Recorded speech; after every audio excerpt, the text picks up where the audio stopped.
Here in London, it is another busy day of celebrations. The skies look lovely at Buckingham Palace, though. Over here at Potter's Field, the rain has begun.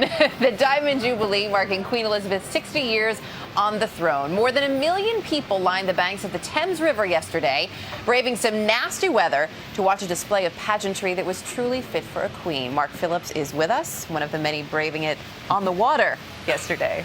Well, you might have thought that 1,000 boats and 1 million people would have been enough of a celebration for one queen, but you'd be wrong. This is a 4-day weekend, a 4-day celebration, and not just here.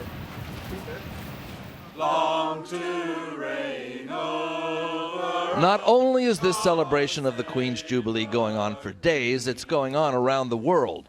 This bonfire beacon is one of many being lit today in all the countries of which the Queen is head of state. She herself, once she presumably warms up from her travails of yesterday, will light the last beacon in London tonight after another series of events. But everybody is still talking about the Great River pageant that will be remembered as being as British a celebration as you could possibly have, about royalty, nostalgia, tradition, and terrible weather.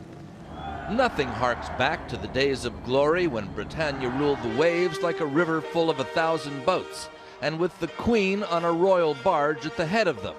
This being the 21st century, the royal barge was a converted river cruiser made fit for a queen, but it's the thought that counts. We don't mind. We've got waterproof coats, waterproof trousers. we've got coats, we've got food, we've got good company.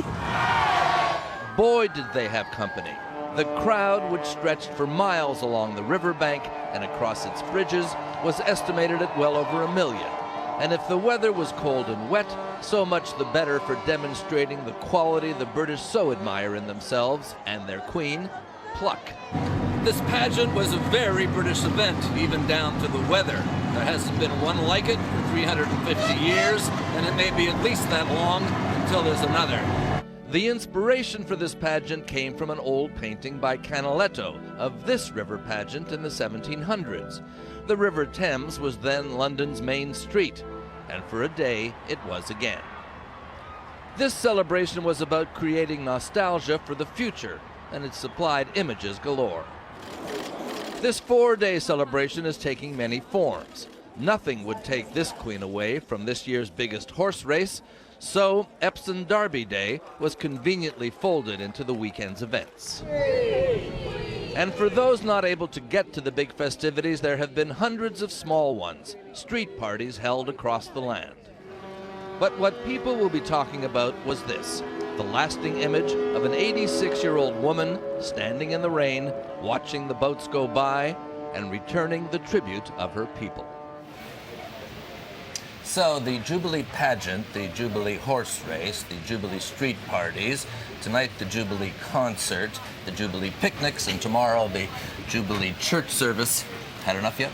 No, bring it. I would like more, Mark Phillips. So the weather sort of kicking up here. I love that in your piece you said the weather was very British, which seemed to be the assessment of everyone yesterday, that it wasn't really a big deal. You were made to do this if you were British. It almost added to the occasion, in fact, this idea of through thick and thin, of carry on regardless and that kind of thing. I thought the weather would, in fact, keep the crowds a little lower, below estimates, but none Definitely of that. not. No, it was quite something. What was it like, though, there's the spectacle and everything on the river, which had to have been incredible. Also, was it as cold and wet as I imagined?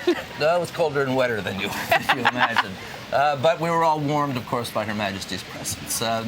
It was, for all that happened and all the weather that happened and what have you, it's just one of the things that people will be talking about. That, and if it had been a bright sunny day, it would have been nice. The fact it was a lousy day made it even kind of more of an event, that people braved it, came out, and had a good time. And that the Queen stood that entire ride, wouldn't go inside or even have a cup of tea, I'm told. Never sat down. Not bad. Mark, nice to see you in person. Thank you.